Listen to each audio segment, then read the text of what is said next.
consideramos la Biblia como un libro, no obstante está conformada por 66 libros individuales. ¿Cuántos libros, iglesia? Bien.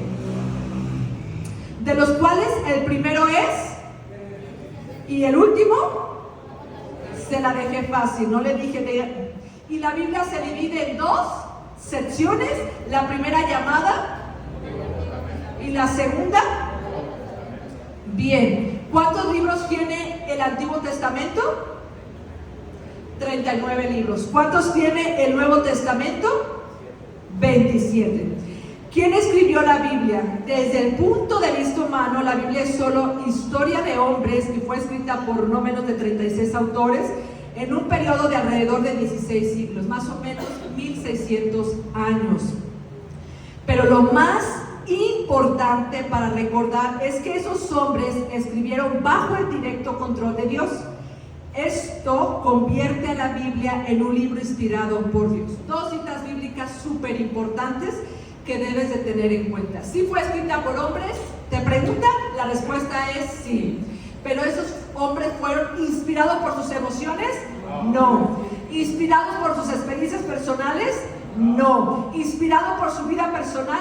No. Inspirados por el Espíritu de Dios.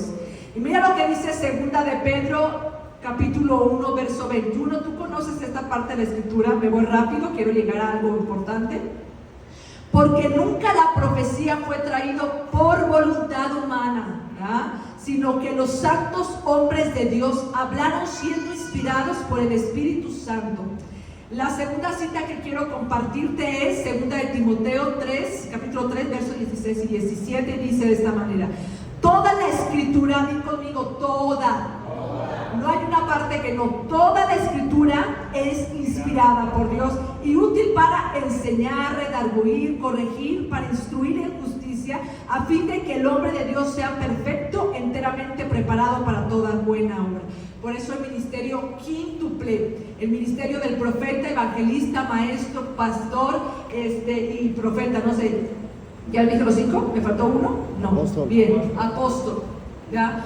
Para la edificación del cuerpo de Cristo. Estos 5 ministerios están diseñados para llevarte a ti de manera personal, para que cumplas el propósito de Dios en tu vida. Así que la Biblia no solamente nos habla de el Señor Jesucristo, hablando de lo más importante, el plan de redención para la humanidad. El plan de salvación para la humanidad. Es un libro que te dice tu origen, de dónde tú vienes. Es un libro que te dice qué es lo que tú tienes que hacer en esta tierra. Es un libro que te revela que tú eres creado con un propósito, que no eres un accidente y que no estás aquí para rellenar una banca más. No puedes irte a partir de este mundo sin antes cumplir el propósito de Dios en nuestra vida. Uno pudiera decir: Señor, quiero ir al cielo para estar en tu presencia, adorarte, para conocerte, quiero estar allá. Y el Señor dice: yo no tengo prisa porque vengas para acá. Te equivocas. ¿Por qué crees que yo te doy sanidad? Porque lo más que pueda retenerte la tierra. Mi propósito es que cumplas el propósito que yo te diseñé. ¿Y sabía usted que hay mucha gente, casi el 99% de la gente muere sin cumplir el propósito de Dios en su vida? ¿Por qué cree que allá en el cielo va a haber galardones? Porque va a haber gente que es recompensada, gente que padeció juntamente con Jesucristo, gente que también con Él compartió los vituperios, compartió el dolor, el quebrantamiento por seguir al Maestro. Ahora, así que la Biblia nos muestra el plan de redención, nos muestra que hay salvación, nos muestra que hay esperanza, nos dice de dónde venimos, qué tenemos que hacer y a dónde nos dirigimos. De hecho, el Señor no quiere que llegues al cielo. Te estoy pisando callitos. No. Fíjate que todavía tiene el plan de venir 1000 años aquí a la tierra a reinar juntamente contigo. O sea que no tiene ninguna prisa porque tú llegues allá al cielo. Por eso dio milagros, por eso dio sanidades, porque quiere sanarte. Y Satanás te quiere matar, y Satanás te quiere enfermar, te quiere detener para que no cumplas el propósito de Dios en tu vida. Pero lo primero que tú tienes que hacer a ir a las páginas de la Escritura es encontrar el propósito de Dios para tu vida. Bien, Ahora, de modo que la Biblia es la palabra de Dios. Toda la escritura es la palabra de Dios. La Biblia es la única revelación escrita que Dios ha dado al hombre. No hay otra más. Y dice la escritura que hay de aquel que le quite y hay de aquel que le añada, ¿verdad? Y hay una maldición para aquel que le añada y para aquel que le quite, ¿verdad? Y me voy rápido porque realmente este no es el rema, esto es solamente una introducción. Pero como yo sé que tú viniste por palabra de Dios, ¿quién vino por palabra de Dios? ¿Quién vino a llevarse un rema? Amén. Voy, continúo, bien. Ahora, yo ya te hablé acerca de cuál es el tema de la escritura. Toda la escritura habla de Cristo, es Cristo-céntrica. Ahora, tú ya conoces la división de la escritura, ¿cierto? ¿Sí la conoces? Libros históricos, los libros de la ley, libros poéticos, que dentro de los poéticos hay profecía, o sea, no es como siempre encasillarlos, pero de alguna manera la mente humana pues así los ha formado. Libros escatológicos, las cartas del apóstol Pablo, las cartas generales, y todo eso tú ya lo conoces. ¿Sí lo conoces? Levanta tu mano y dime, ¡sí! ¿Sí lo conoces? Sí, la mayoría. ¿Bien? Ok. Entonces, algo que quiero que tú te lleves de esta pequeña introducción, porque me voy al rema, de lo que el Señor me dio para ti, hablando acerca de la Biblia, de la Santa Escritura, es: recuerda que la palabra de Dios es inspirada por Dios. Recuerda que ella es la máxima autoridad y que tenemos que tener una interpretación correcta de las Escrituras. Pero el Señor yo decía, Señor, dame una parte de la Escritura donde yo pueda compartirle a mis hermanos lo importante de tu palabra.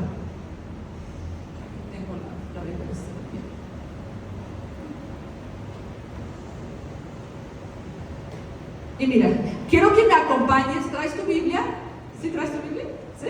Vámonos todos ahí al libro de Nehemías. Amén. Y cuando estés ahí en Nehemías, que está en el Antiguo Testamento, me vas a acompañar al capítulo 7. Hoy quiero darte un ejemplo de cómo la palabra de Dios trae avivamiento.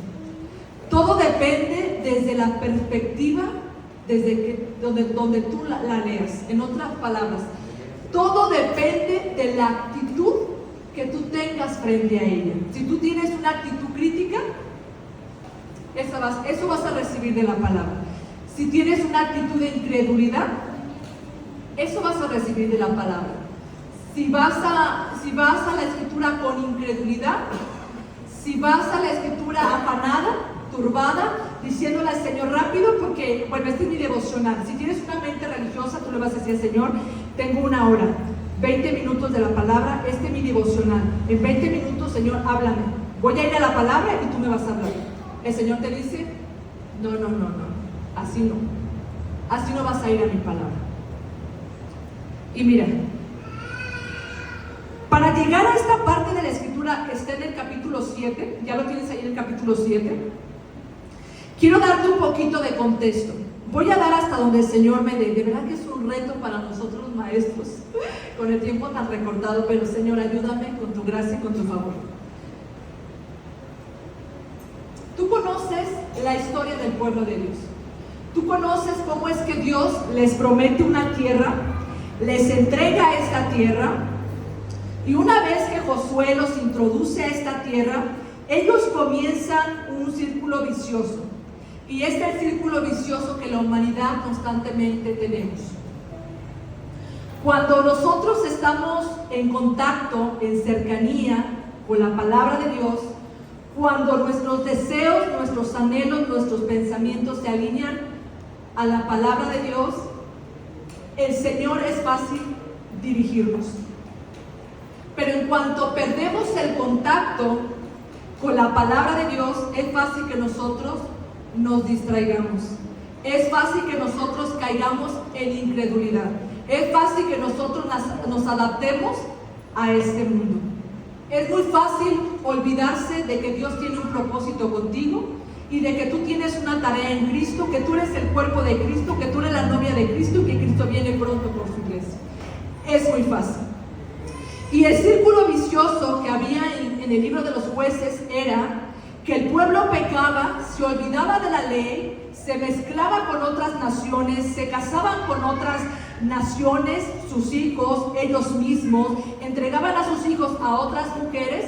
Había una mezcla de lenguaje, había una mezcla de conductas, había una idolatría y el pueblo venía en decadencia y pecaba delante de Dios.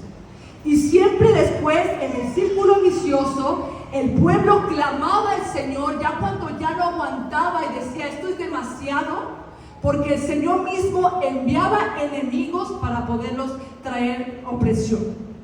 Y cuando ellos clamaban al Señor, el Señor siempre, en toda la Escritura vas a ver que se repite el patrón de que siempre el Señor levantaba un hombre.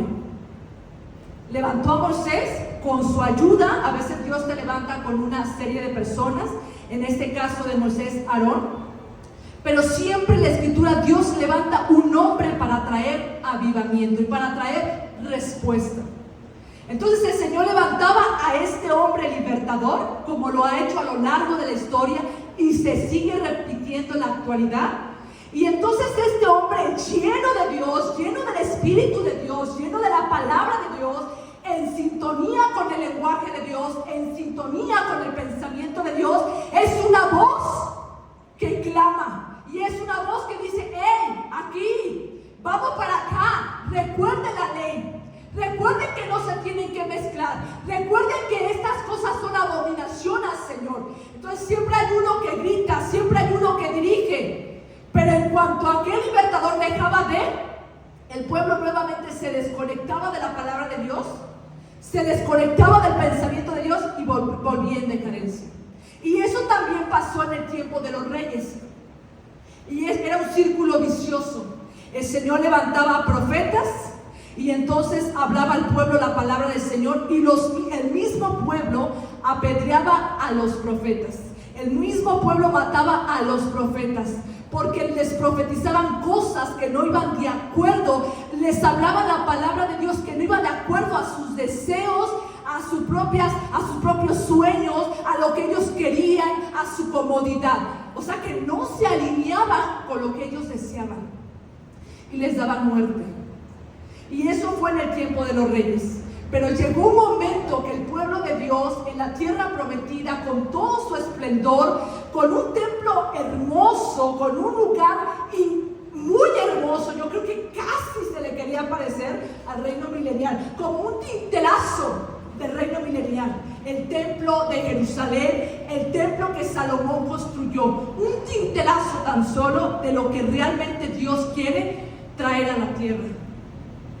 Porque va a venir con un templo, va a venir a levantar un templo, el templo milenial, y va a traer las cosas como Él siempre ha querido. Pero en ese círculo vicioso, y el pueblo no entendió, llegó al colmo. Después de años, siglos, llegó al colmo. El Señor siempre nos ha mostrado en la Escritura que Él tolera, manda profetas, avisa predicadores, mensajeros, pero llega al colmo. Y cuando llegó al colmo, tú conoces que el pueblo de Dios estaba dividido. El reino del sur y el reino del norte.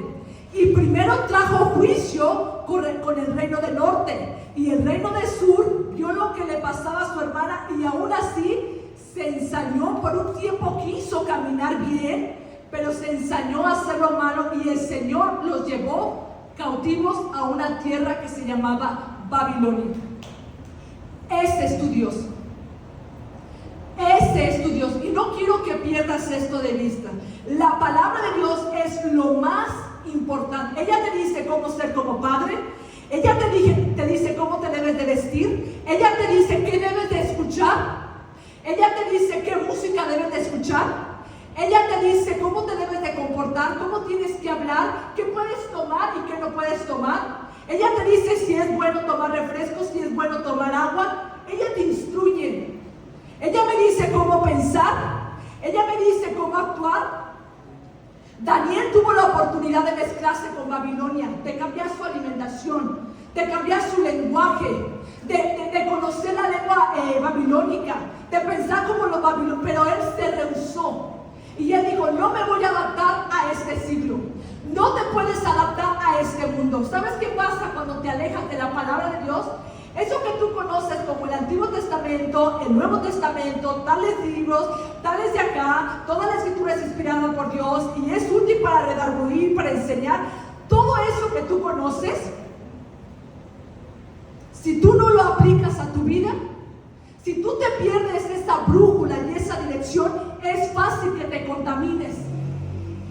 Es como ir a una fiesta con un vestido blanco. Seguramente si sales de ahí a la 1 de la mañana, no vas a salir limpio. Perdóname, pero no vas a salir limpio, vas a salir contaminado. Por eso el cristiano todos los días tenemos que prestarle atención a la palabra de Dios. Si ponemos a diezmar el tiempo de 24 horas, si tú haces la división, cosa que no tengo aquí en la mente, pero probablemente sea más de 1 hora es. Probablemente si alguien hace la división y me dice, yo se lo agradecería. Pero es más tiempo que le tenemos que... Pero si dedicamos tiempo a las novenas, ya no sé si existen todavía.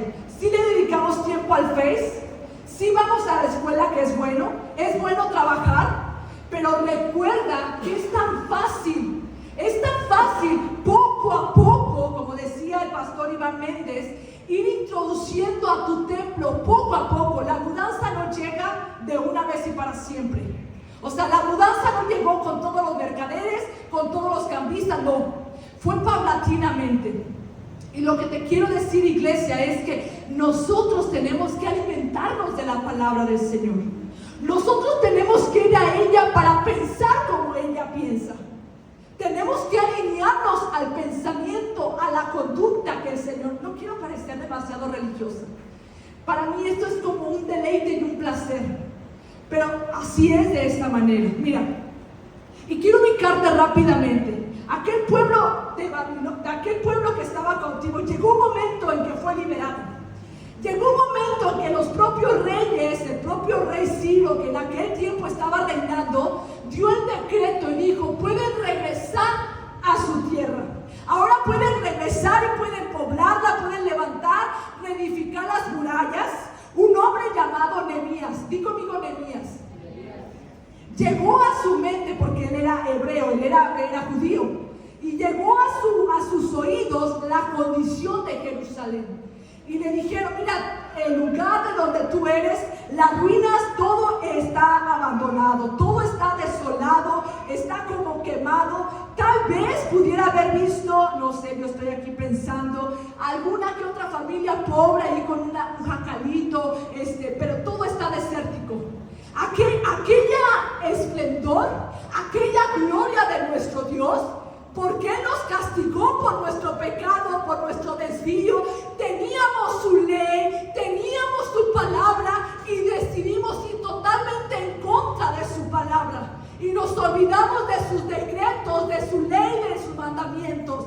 Y decidimos actuar en nuestra propia prudencia. Yo siempre digo, ante un problema, ante alguna situación o ante una decisión, ¿qué dice la palabra del Señor? Y siempre le digo, Señor, algo en tu palabra tiene que decirme de lo que yo estoy viviendo actualmente. Y el Señor es tan bueno porque siempre, ya sea en las cartas del apóstol Pablo, mira, si tenemos un problema como iglesia, vamos a las cartas del apóstol Pablo, que el apóstol Pablo nos dio principios, sabiduría para saber cómo conducirnos como iglesia. Seguramente una situación específica dentro de la iglesia, alguna situación que dice, oye, no sé si correr a esta persona, está cometiendo pecado, ya le reprendimos y no quiere. Por rápido, ¿qué hizo el apóstol Pablo? Pues hay que hacer lo mismo. Para eso la escritura está escrita para nuestro ejemplo. ¿Para qué crees que nos dejó la palabra del Señor? Para que nosotros podamos tomarla. Y entonces, hablando de Nehemías lloró. Porque en ese momento el Espíritu de Dios toca a Nehemías y le comparte su dolor. Y aquel hombre comienza a llorar y a lamentarse por la situación de su familia, por la condición de su casa, por la condición de sus antepasados. Y tú conoces la historia, se presenta delante del rey y le dice, te veo triste, pasa esto. Y el rey, ¿qué le dice? Vete, y te voy a dar cartas, y te voy a dar favor, y te voy a ayudar. Nehemías regresa, construye las murallas de Jerusalén. Recuérdate que alguna parte de Jerusalén no estaban, algunos habitantes en un principio muchas veces ya habitaban un poquito fuera de las murallas porque estaba creciendo. Pero entonces Nehemías en el capítulo 7 dice el verso 1: luego que el muro fue edificado y colocado las puertas y fueron señalados porteros y cantores y levitas, o sea, se terminó la obra. El propósito de Dios para Nehemías se terminó. ¿Qué tenía que hacer Nehemías en su vida? Ser líder, ser gobernador de Judá, levantar las murallas y levantar sus puertas quemadas. ¿Qué tenía que hacer Zorobabel? Reconstruir el templo de Jehová. ¿Qué tenía que hacer Esdras? Esdras era un escriba y un sacerdote. Tenía que hablar la palabra de Dios, tenía que enseñar la palabra de Dios, tenía que instruir a la palabra de Dios, tenía que mostrarle al pueblo la dirección correcta, tenía que confrontar al pueblo con sus errores. Eso tenía que ser Esdras. Por eso yo te digo, tú tienes algo que hacer aquí en el cuerpo de Cristo, allá en tu casa, allá en tu familia. Hay un propósito como padre, hay un propósito en tu trabajo que Dios tiene contigo, pero hay un propósito que Dios tiene contigo dentro del cuerpo de Cristo.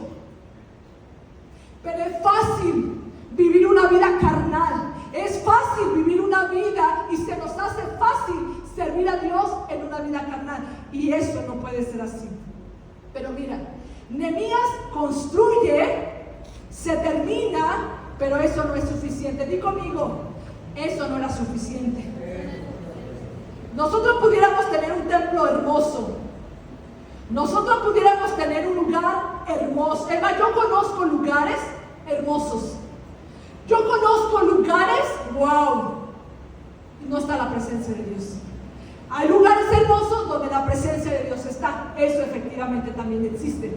Pero tú dices, tanto desperdicio ese piso, tanto desperdicio, tanto adorno, tanto lujo, y no está la presencia de Dios. Ya teníamos las murallas, ya estaban colocadas las puertas. Y mira algo interesante, verso 4: porque la ciudad era espaciosa, grande, pero poco pueblo dentro de ella, y no había casas reedificadas. Mira, ¿sabes qué hizo la poca gente que estaba? Le dio prioridad a reconstruir los muros, y sus casas todavía no estaban edificadas. Y tú puedes decir, oye, ¿pero qué es eso? Primero tu casa, o sea, primero reedifica tu casa. Mentira. ¿Sabes qué? Primero ten una comunión con Dios, primero acerquémonos a Dios, pidamos su protección del Señor, pidamos su llenura, hagámoslo nuestro amigo, nuestro Señor. Primero intimidemos con Él, porque Él nos va a guardar cuando nosotros comencemos a edificar. Y si nos pasa como Job, que Dios nos dio y Él nos quitó, confiemos en Él, porque tenemos nuestra comunión con Él, estemos seguros con Él, que al final, si Dios quiere, nos lo va a multiplicar hasta 7 veces más. Pero lo primero que tenemos que hacer es poner murallas. Poner murallas. Lo principal como iglesia es tener, es más importante, antes de yo hablar aquí la palabra del Señor, que yo tenga una intimidad con Dios. Porque el Señor me protege, el Señor me guarda, el Señor me cuida. Pero voy al rema de esta palabra. Capítulo 8, ¿me sigues? Y mira, voy a tratar de hablártelo. Llega un momento que el pueblo ya está contento. Imagínate al pueblo llegando de una tierra donde eran cautivos, donde el enemigo se aprovechó para robarles identidad. 70 años crecieron generaciones que no conocían la ley de Dios. 70 años hubo personas ancianas que regresaron a Jerusalén y que recordaban la hermosura de Jerusalén. Y yo me imagino que llegaron y lloraron. Pero había generación, jóvenes, que no conocían lo que fue el esplendor de Jerusalén, del templo de Jerusalén. Y entonces ellos venían desorientados. Ellos no sabían de dónde. A lo mejor algunos habían dado a la tarea por la enseñanza oral de hablarles y de instruirles, tal vez que sí. Pero muchos de pues no sé de dónde vengo, no sé cuál es mi origen, no sé cómo sucedió todas las cosas, porque hemos llegado hasta este momento. El chiste es que llegamos y me dicen que anteriormente mi pueblo estaba aquí y que este era un lugar hermoso. Así que ese pueblo no tenía identidad, no conocía al Señor. Y ¿sabes qué? El pueblo contento, entusiasmado. Déjame decirte, oramos por avivamiento. Para que haya avivamiento, necesitamos la palabra del Señor.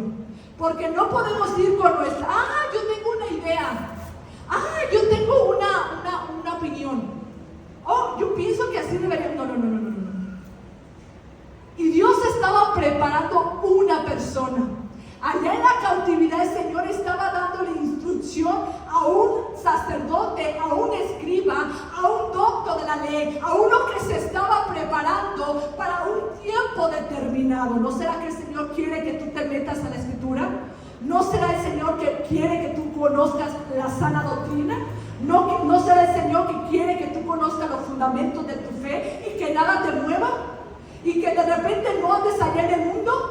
Y que cuando yo te vea en el mundo te digo, bueno, ¿y por qué? ¿Qué fue lo que te tambaleó? ¿Que no estabas parado sobre la roca? ¿Que no estabas edificado en los fundamentos?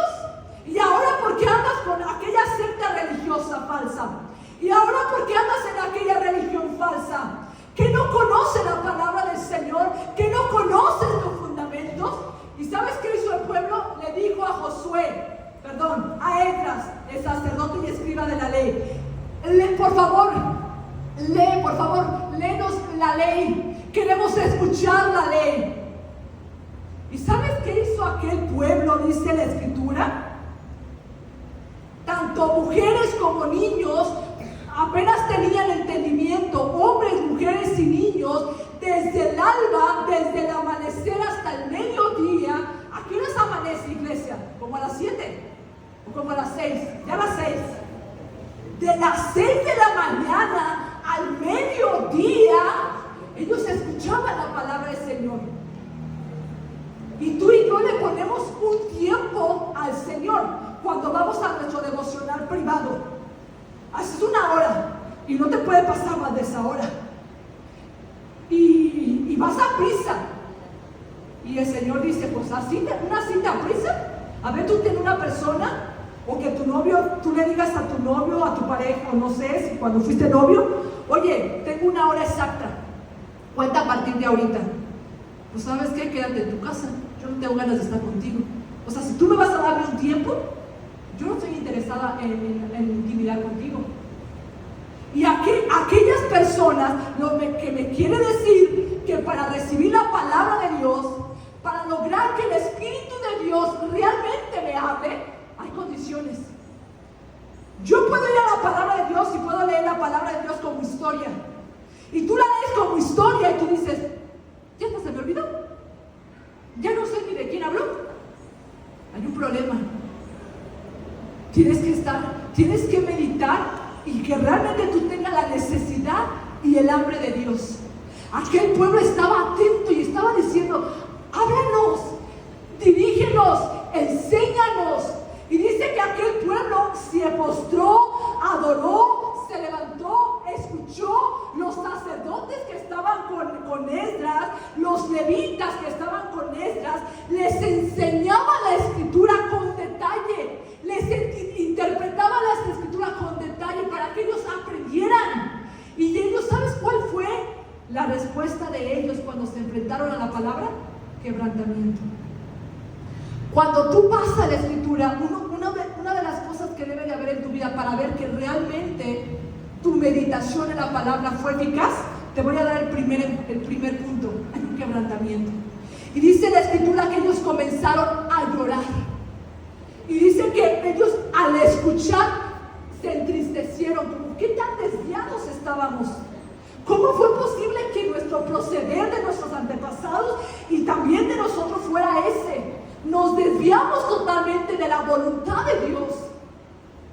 Y dice que después Esdras y los levitas dijeron, no lloren, porque este es un día especial. Hoy es un día de celebración, vamos a gozarnos porque hemos entendido la ley de Dios. Cada que tú vayas a la escritura y la entiendas, gózate también. Porque otros la ley no la entienden, pero Dios te ha dado la encomienda a ti para que tú la compartas y otros también. Hubo varias respuestas que hizo el pueblo delante de la palabra de Dios. Hubo varias respuestas. Yo no sé, ¿cuánto tiempo me falta acá? 5 minutos? Para las 10. ¿Para las 9? 10 minutos. ¿Me los van a dar? Bien, vamos. Mire, hermano. Usted va a ir, yo le voy a preguntar el domingo que lo vuelva a ver. Y le voy a preguntar, y puede ser al azar. Vaya al libro de Esdras y estudie capítulo 7, capítulo 8 y capítulo 9. Y se va al capítulo 13. Y en el capítulo 9 sigue dándonos respuestas y las voy a resumir. La primera de ellas fue quebrantamiento. Digan todos conmigo, quebrantamiento. Segunda, el pueblo se purificó y se santificó. Cuando tú vas a la escritura, dice que inmediatamente el pueblo se apartó de los extranjeros. Inmediatamente, una vez que escuchó la ley, inmediatamente confesó sus pecados. Mira, dice el capítulo 9, que ellos comenzaron el día, una cuarta parte del día, escuchando la palabra. Y la otra cuarta parte del día, confesando sus pecados. Si un día tiene como 4 tipos de vigilias, así como la tiene la noche, de 6 de la mañana a 6 de la tarde, quiere decir que de 6 a 9, 3 horas, ellos escucharon la palabra. Para que después, una vez que tú escuchas la palabra, tienen fe. Y entonces lo que venía después fue, ¿qué hicieron ellos después? Confesar. Es más, es fácil. Cuando tú entras a la presencia de Dios, ¿qué es lo que te viene? Quebrantamiento. ¿Y qué le dices al Señor? Perdóname, Señor, perdóname por esto, perdóname por aquello. La palabra de Dios es el Espíritu de Dios. Si tú te quieres llenar de Dios, llénate de la palabra de Dios. Si tú te quieres llenar del Espíritu Santo, alguien puede decir, ¿cómo me lleno del Espíritu Santo? Lee la palabra de Dios. Que tu pensamiento sea la palabra de Dios. Medita día y noche. Que al acostarte, si tú cuando te vas a acostar, de repente no siempre nos pasa, pero estás meditando, tienes sueños espirituales, quiere decir que tú estás activo espiritualmente. Pero si tú estás constantemente en todo, y tú me puedes decir, pero ¿cómo? Si yo trabajo, ¿cómo puedo estar meditando en Dios? Sí se puede. Va a costar mucho trabajo, pero sí se puede. A veces estamos tan llenos de esta carne, de estas emociones, del Face, de las redes, que somos insensibles a la voz de Dios. Y estamos mintiendo, y estamos robando, y estamos tratando mal a nuestra esposa, tratando mal a nuestro esposo, y no escuchamos la voz del Espíritu Santo. Es como si el Espíritu Santo solamente hablara en la iglesia. Es como si el Espíritu Santo solamente hablara en ciertas áreas. Pero si el Espíritu Santo no te dice, ¡Ey! ¿Cómo le estás hablando a tu esposa? ¿Esa es la actitud correcta para con tu ¿Cómo le estás hablando a tu hijo? ¿Esa es la conducta para con tu hijo? ¿Qué estás escuchando? ¿De qué te estás llenando? A veces yo digo, bueno, voy a escuchar algún podcast acerca de... A mí me gusta mucho estas enfermedades raras. Me gusta, y Juan me dice, ¿pero por qué ves esto? Pues me gusta, así como que, wow, ¿por qué eso? Pero he escuchado la voz de Dios diciéndome, detente, no te llenes más de eso. Porque si te llenas de eso, vas a tener inseguridad y vas a venir a tu mente temor de que también, ya no vas a tener alguna manchita roja y tú vas a decir, ya me acordé, esto es malo.